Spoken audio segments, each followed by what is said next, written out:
মালদা পুরুলিয়ার পর পশ্চিম মেদিনীপুর জেলার চন্দ্রকোনা ১ নম্বর ব্লকের হেমতপুর গ্রামের স্কুলগুলিতেও বেহাল দশা।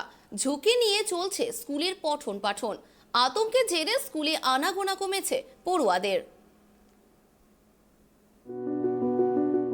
একই রাজ্যে পরপর ২ দিন ২ জেলায় স্কুলের দেওয়াল চাপা পড়ে মৃত্যু হয়েছে ২ ছাত্রের। তবুও পশ্চিম মেদিনীপুরের শিশু শিক্ষা কেন্দ্রের বেহাল দশা। চন্দ্রকোনা ১ নম্বর ব্লকের হেমতপুর ৬৯ নম্বর আইসিডিএস কেন্দ্রটি দীর্ঘদিন ধরে বেহাল অবস্থায় পড়ে রয়েছে। আইসিডিএস কর্মী সূত্রে জানা যায়, তারা বিষয়টি বারবার ব্লক প্রশাসনকে জানিয়েছেন, তবুও কোনো কর্ণপাত করেননি প্রশাসনের আধিকারিকরা। স্কুলের দেওয়ালে দেখা দিয়েছে ফাটল। এলাকার বাসিন্দাদের অভিযোগ, আইসিডিএস কেন্দ্রটি ফেটে যাওয়ার কারণে মেঝেতে ঘোরাঘুরি করে সাপ। পাশাপাশি ইতিমধ্যে রাজ্যের স্কুলের দেওয়াল চাপা পড়ে মৃত্যু হয়েছে ২ ছাত্রের। আর এই কারণে শিশুদের আইসিডিএস কেন্দ্রে পাঠাতে ভয় পাচ্ছেন অভিভাবকরা।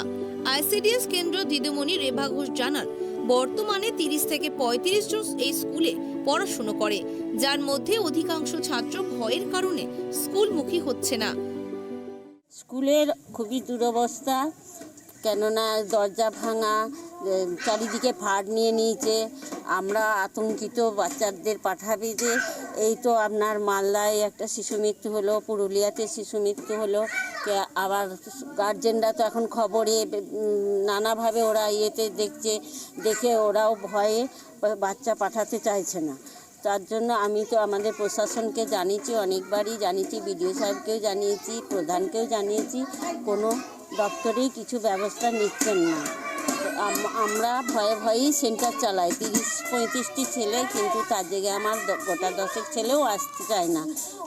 আমাদের সেন্টারে আছে আপনার 60 থেকে 67 জন পপুলেশন এখানে খাবার পাবে, কিন্তু খাবারের জন্য সবাই আসে, শিশুদের পাঠাতে আতঙ্কিত। এই আপনার দিন কয়েকের মধ্যে বাচ্চাদেরকে পাঠাতে আরও বেশি যেন করছি, তারা আতঙ্কিত হচ্ছে।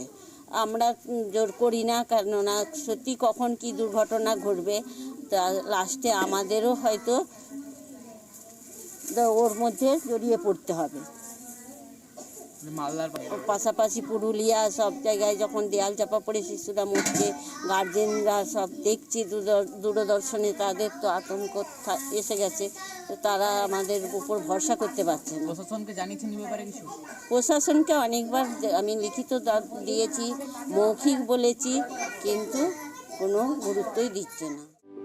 অন্যদিকে শিশুদের স্কুলে পাঠিয়েও দুশ্চিন্তায় অভিভাবকরা।